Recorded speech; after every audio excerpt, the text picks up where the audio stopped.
Good day, ladies and gentlemen, and welcome to the GRAIL Third Quarter 2025 earnings call. At this time, all participants are in listen-only mode. After the speaker's presentation, there will be a question-and-answer session. Please be advised that this conference call is being recorded. GRAIL Investor Relations, please begin. Thanks, Operator, and thanks everyone for joining us today. On the call are Bob Ragusa, our Chief Executive Officer, Aaron Freidin, Chief Financial Officer, Josh Ofman, President, Sir Harpal Kumar, Chief Scientific Officer and President International, and Andy Partridge, Chief Commercial Officer. We'll be making forward-looking statements on this call based on current expectations. It's our intent that all statements, other than statements of historical fact, including statements regarding our anticipated financial results and commercial activity, will be covered by the safe harbor provisions for forward-looking statements contained in Section 27A of the Securities Act of 1933 as amended, and Section 21 of the Securities Exchange Act of 1934 as amended. Forward-looking statements are subject to risks and uncertainties. Actual events or results may differ materially from those projected or discussed. All forward-looking statements are based upon currently available information, and GRAIL assumes no obligation to update these statements. To better understand the risks and uncertainties that could cause actual results to differ, we refer you to the documents that GRAIL files with the SEC, including the Risk Factors section in GRAIL's most recent quarterly report on Form 10-Q. This call will also include a discussion of GAAP results and certain non-GAAP financial measures, including adjusted gross profit or loss, which are adjusted to exclude certain specified items. Our non-GAAP financial measures are intended to supplement your understanding of GRAIL's financials. Reconciliations of the non-GAAP measures to most directly comparable GAAP financial measures are available in the press release issued today, which is posted to our website. And with that, we can turn to Bob. Good afternoon, everyone, and thank you for joining us. On today's call, we will review third quarter results and discuss recent updates. These include Pathfinder 2 results shared at ESMO, updated simplified data shared at EDCC, and recent strategic and financing activities. We remain very pleased with our commercial progress. Growth in Galleri volumes and revenue in the third quarter of 2025 were 39% and 29% respectively, as uptake continues to grow. From the launch of Galleri through September 30th, approximately 420,000 Galleri commercial tests have been sold by more than 16,000 healthcare providers. We are continuing to progress our activities beyond the United States as well, recently announcing a strategic collaboration with Samsung to bring the Galleri test to key Asian markets. Subject to execution of definitive agreements, we and Samsung will work as exclusive partners to commercialize Galleri in South Korea and potentially other Asian markets, including Japan and Singapore. In addition, we plan to explore other strategic and operational collaborations. Samsung has also agreed to make an equity investment of $110 million in GRAIL, subject to closing conditions. In October, we also introduced Galleri commercially in Canada in partnership with Medcan, a global leader in proactive health and wellness services. Eligible adults in Canada may now access the Galleri test at Medcan's clinics. In addition to these operational updates, we recently completed a $325 million private placement. This transaction strengthens our balance sheet as we progress through additional milestones. Galleri is the only MCED available which has demonstrated performance in people being screened in the intended use population. This includes data from our registrational Pathfinder 2 study, where a pre-specified analysis was presented at ESMO last month. I'll ask Josh, then Harpal, to discuss recent results from Galleri's clinical program. Thank you, Bob, and hi, everybody. We were really pleased last month to share very positive performance and safety results from the pre-specified analysis of the first 25,000 participants in our registrational Pathfinder 2 study. This study started in 2021, and Pathfinder 2 is a large prospective trial in a very broad and diverse enrolled group, representative of Galleri's screening-eligible intended-use population. Releasing the first results of the study at ESMO was so exciting and a big milestone for our company and all of our partners and investigators. and it was a meaningful contribution to the evidence base for the effectiveness of multi-cancer early detection. As you'll recall, we found that adding Galleri to recommended screening for breast, cervical, colorectal, and lung cancer yielded a more than 7-fold increase in the overall cancer detection rate. Approximately 3/4 of the cancers detected by Galleri have no recommended screening options, and more than half of the new cancers detected by Galleri were in stage 1 or 2, and more than 2/3 were detected at stages 1, 2, or 3. One of the most important clinical metrics, the positive predictive value, or PPV, which is the likelihood of receiving a cancer diagnosis following a positive test result, Galleri's PPV was 61.6%. Specificity was 99.6%, translating to a false positive rate of 0.4%, a critical safety metric. Galleri's ability to accurately identify where in the body the cancer is located also helped guide an efficient and effective diagnostic evaluation. Importantly, there were no serious study-related adverse events reported thus far. Diagnostic resolution, an important economic and patient-centered outcome measure, took a median of 46 days, and only 0.6% of all participants had an invasive procedure. And again, no serious study-related adverse events were reported. Invasive procedures were 2 times more common in participants ultimately diagnosed with cancer than in those who were ultimately not diagnosed with cancer. Pathfinder 2 and NHS Galleri make up our registrational clinical program for Galleri. Our PMA submission will include these data from the first 25,000 enrolled in Pathfinder 2 to complete 12 months of follow-up, plus findings from the prevalent round of screening from the NHS Galleri randomized clinical trial, as well as the results of a bridging study between the version of Galleri used in the 2 registrational trials to the updated version that we plan to submit to the FDA for pre-market approval. As a reminder, we announced positive top-line results from the prevalent round of screening in the NHS Galleri trial in May of this year. Namely, that data from the prevalent screening round showed a substantially higher positive predictive value than that was observed in the first Pathfinder study.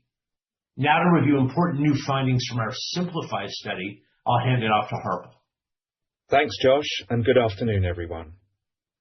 Working with the University of Oxford, we recently shared positive long-term results from an extended follow-up of the Simplify study at the Early Detection of Cancer Conference, or EDCC, in October. As a reminder, we conducted the observational Simplify study in symptomatic participants in the UK to understand whether our technology could play a role helping clinicians guide investigation and accelerate time to diagnosis when patients present with concerning but non-specific symptoms. Examples of these symptoms could include unexplained weight loss, fatigue, persistent abdominal pain, and others. The previous primary analysis from Simplify, published in The Lancet Oncology in 2023, followed participants until diagnostic resolution or up to 9 months, and demonstrated Galleri's PPV in this population was approximately 75%. Patients determined to have a false positive Galleri result were followed for an additional 15 months in the National Cancer Registry for England and Wales. The updated analysis presented at EDCC includes the subsequent registry follow-up period for all 79 of the patients who were originally classified as false positives, and the data contained a number of important learnings.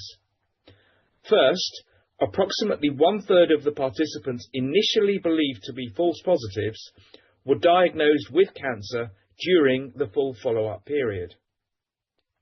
Second, of that group, a cancer signal of origin, or CSO prediction, from the Galleri test was correct in all but 1 patient. And finally, with a reduction in false positives in Simplify from 79 to 51, the updated PPV for Galleri in this symptomatic population increased to 84.2%. These findings reinforce the importance of proactive follow-up after a positive MSED test result and the value of the Galleri test's accurate CSO capability. Now to Aaron for a review of our financials.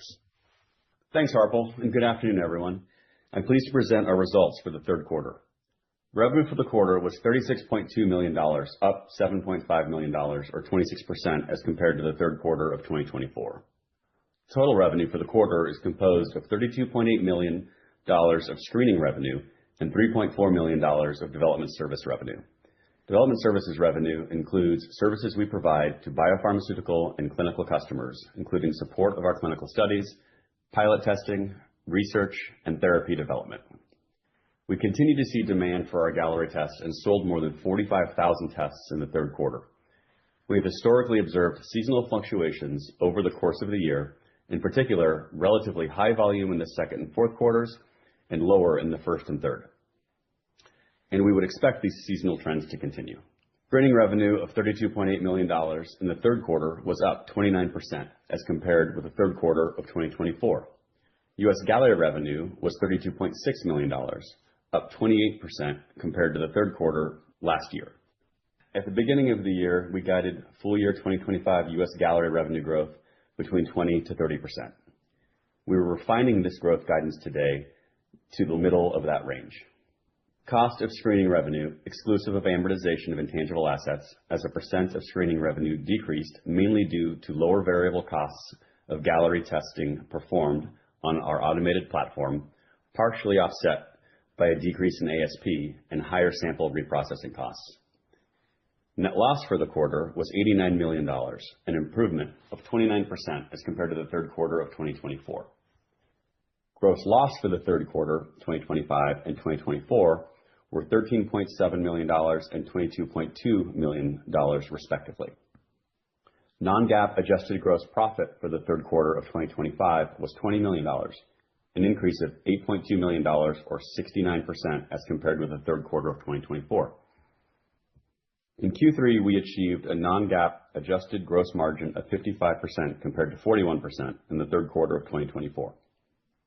This change was largely driven by improvements in variable costs on our updated Galleri platform that launched last year and by an increase in sample volume for the quarter, as we ran a one-time batch of research and development samples for clinical validation, resulting in reduced fixed cost per sample related to higher lab efficiency at higher volumes.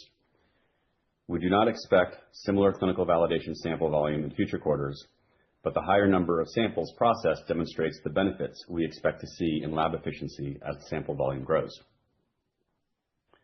We ended the quarter with cash and investment position of $547.1 million.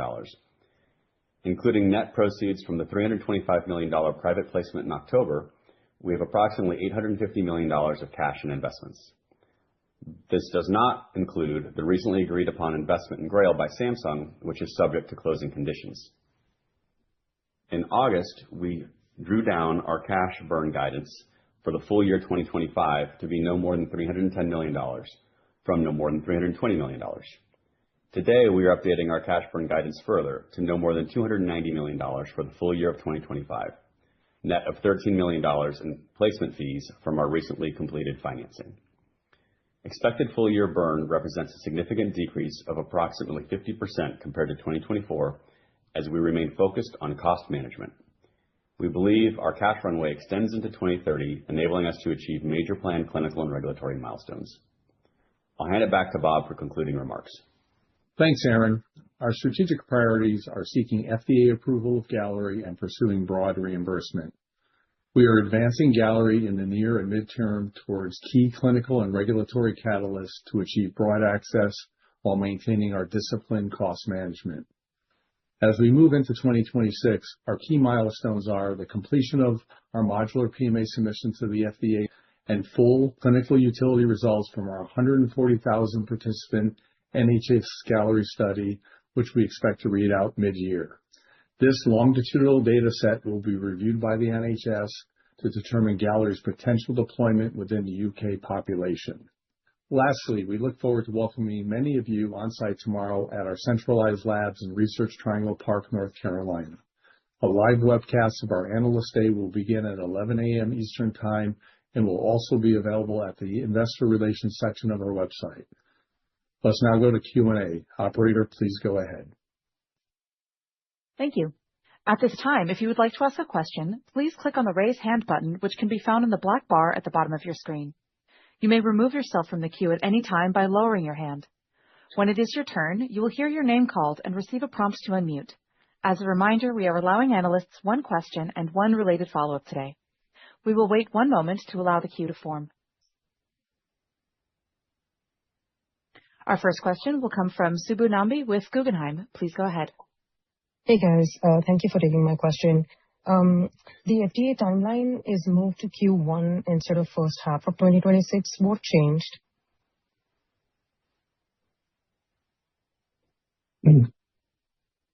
Yeah, Subbu, thanks for the question. So I think, the main thing is just as we've moved forward in time, we've gotten more certainty in the range of when we'd be able to deliver that. So we've been saying first half for a fair amount of time, and it looks like, things are on track well enough where we're more confident to be able to put it out for the first quarter.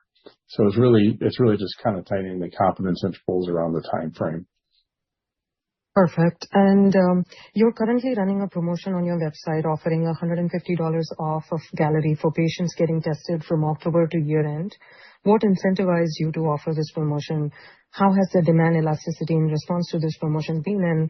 And are you piloting a reduction to $800 moving forward? And could this impact ASPs moving forward? Thank you for that.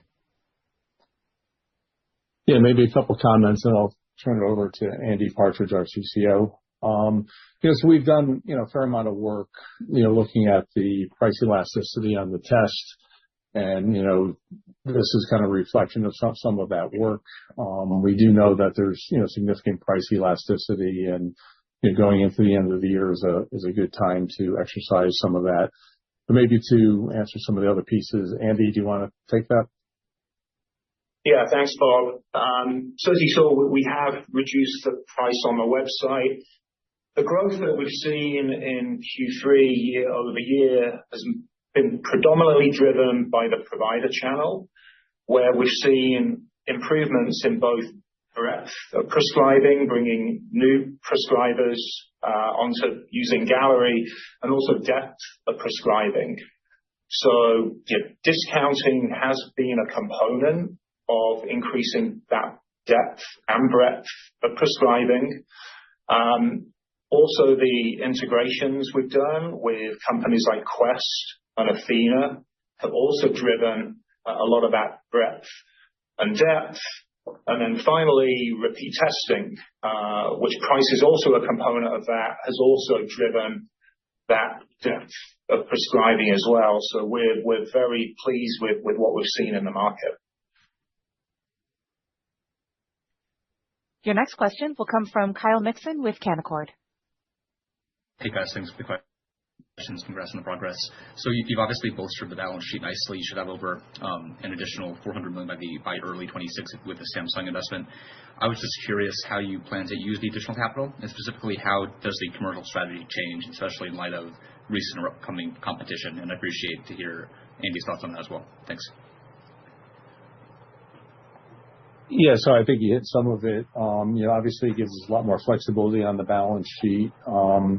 With competition emerging, it does give us more flexibility in how we think about, flexing our commercial investments. So, we're looking at, those things as well as any of the other areas that we need to, really fortify as we continue to scale and expand our test footprint in the marketplace. But, I guess, Andy, do you want to also comment on that?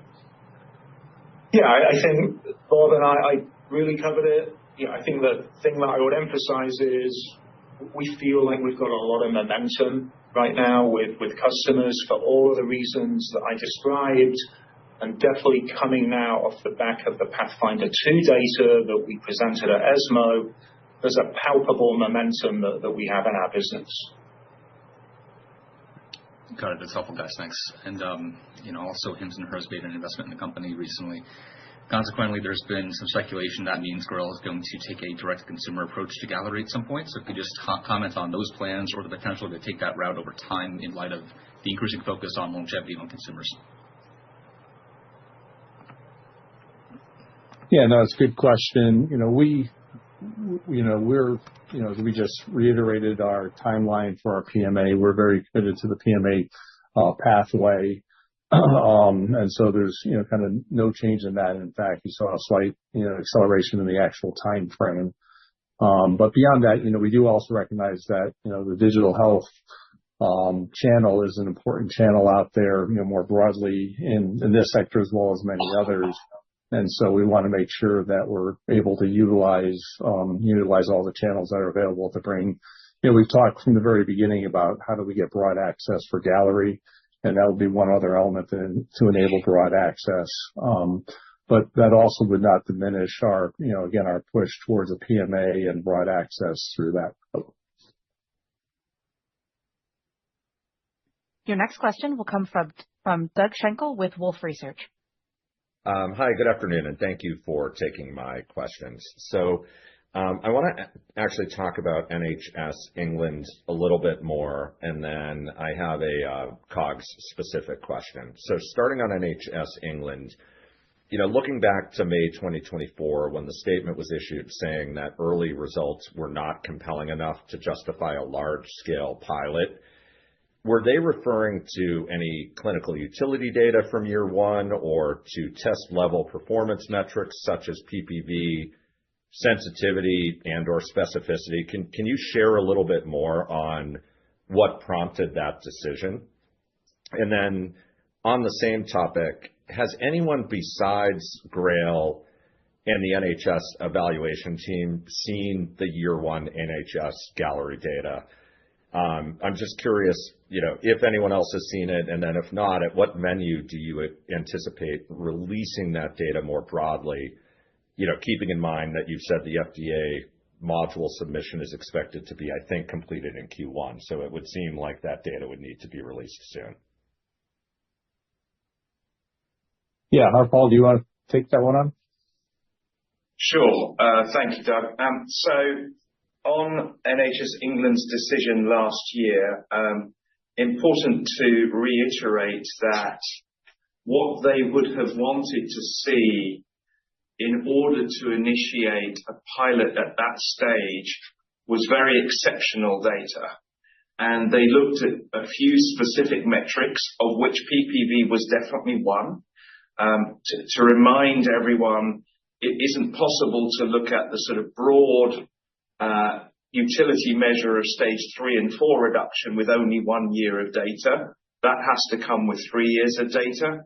But PPV was certainly one, and you'll have seen our announcement earlier this year that the PPV in that first round was substantially greater than we saw in our first Pathfinder study, which, to remind everyone, was 43%. So it gives you a sense of some of the information that was seen at the time. But again, to reiterate, what the NHS would have wanted to see was truly exceptional data in order to accelerate. And the point is they were looking about an acceleration of an implementation rather than waiting until the final study results. And what they said at the time was it wasn't exceptional enough to accelerate that implementation, and so that they wanted to wait for the final study results. In answer to your second question, no, only the NHS evaluation team have seen that data so far. To the third question, yes, it will be the data from the prevalent round, only from the intervention arm, will be part of our FDA PMA submission package in Q1 next year. But that does not mean it will be in the public domain at that point. There won't be any data in the public domain from NHS Gallery until we have the final study results. Yeah, and we're expecting that full readout in the mid part of 2026. Your next question is your final question and will come from Bradley Bowers with Mizuho. Hey there, thanks for getting me in here. Just one on volumes and then maybe one a little high level, but just on volumes, pretty, acceleration here, outgrew some seasonality. Just wanted to hear, what's kind of driving volumes here, what cohorts, and then, how we should think about that into next year and, if international will have a tangible contribution next year. Yeah, Aaron, you maybe want to take the volume question and maybe dish off to Andy as well. Yeah, I mean, I think Andy and I can tag team that. So yeah, you're right. I mean, volumes were up 39% for the quarter year over year. Andy's kind of touched on already where we're seeing, more provider pull through and so on for the reasons that he stated. As far as international goes, there's very minimal international volumes today. It's an area that we're focusing on, and as you see through the Samsung engagement and so on, that we're being opportunistic there, and we're excited about what could be. Today, it's probably a little too early right now to say what volumes will be next year. But we're getting, as Andy said earlier, momentum internationally and lots of momentum domestically. So Andy, anything you want to add? Nothing else to add. I think we covered it. Thanks. And then if I could just double click on the Simplify study, I think that's actually an interesting data point, that going back and following up patients who were previously identified as false positives. I mean, were these patients, I guess, that went under, typical protocols, why were these, cancers, I guess, kind of missed in follow up? And then also, there's, I guess, some serious implications about, the possibility to detect, cancers even earlier than, the current paradigm or, what follow-up testing would be. So just wanted to hear your thoughts on that. Yeah, Harpal, why don't you go through that? Yeah, I mean, look, first of all, it is, as you say, a really interesting set of data, and it's relatively recent, so we're still examining some of the detailed information. I think one of the most significant points is that, many of these patients are presenting with very non-specific symptoms, and these are the types of symptoms that could be indicative of cancer, and often they are, but they could also be indicative of many other conditions. And so primary care physicians, when they see patients like this and they suspect cancer, will typically refer them to where they think that cancer is likely to be in the body.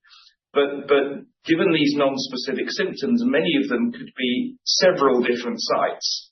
And so then what happens is a patient gets referred to a particular type of clinic, and they get worked up in that clinic for that type of cancer. But if nothing is found at that point, they may not be worked up any further. And because this was an observational study, we didn't provide the CSO prediction to the clinician at the time. But what we've subsequently determined from this further follow-up is, had we done so, it would have provided a directional investigation in all but one of the patients, which we think is a really encouraging development in terms of that CSO prediction capability.